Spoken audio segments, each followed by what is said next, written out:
What up, it's the MMA Bull here. This is part 2 of my betting market analysis for UFC Fight Night Brian Ortega vs Korean Zombie. In the first video I went over what I think is the strongest, most interesting market inefficiency on the card, so go and check out that if you haven't already. I'm going to keep this one pretty quick because it's super late in my part of the world, but I wanted to get these done and out before the event kicks off.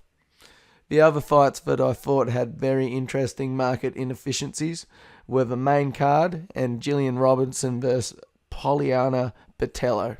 So the match between the two ladies interested me because the data suggests it is highly unlikely Robertson wins by KO and highly unlikely Botelho wins by submission. Accounting for all outcomes except for those two, offers a little over 3% per round, equaling a touch over 10% to bet against Botelho by sub and Robertson by KO across all 3 rounds.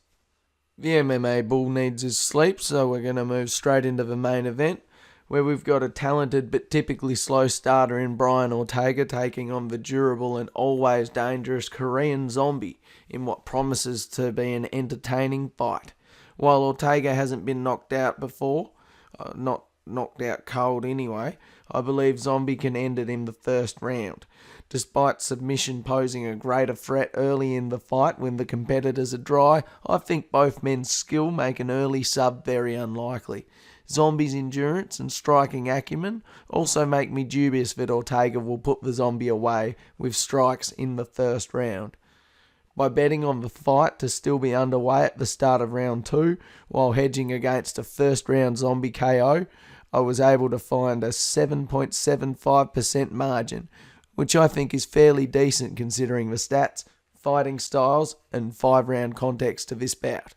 Combined with the package I constructed in the first video for the Katlyn Chookagian fight, these 3 bets stand to grow my portfolio by roughly 30% should they all play out. However, I think the co-main offers the best value and safest risk profile, followed by the Robertson bout. So make sure you check out the last video if you haven't already.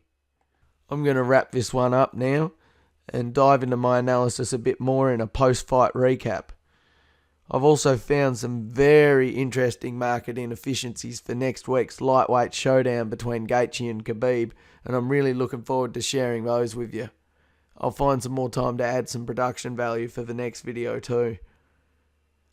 But please don't hand your whole welfare check over to a bookmaker because of this video. I'm just a random degenerate on the internet. Strange things happen in MMA all the time.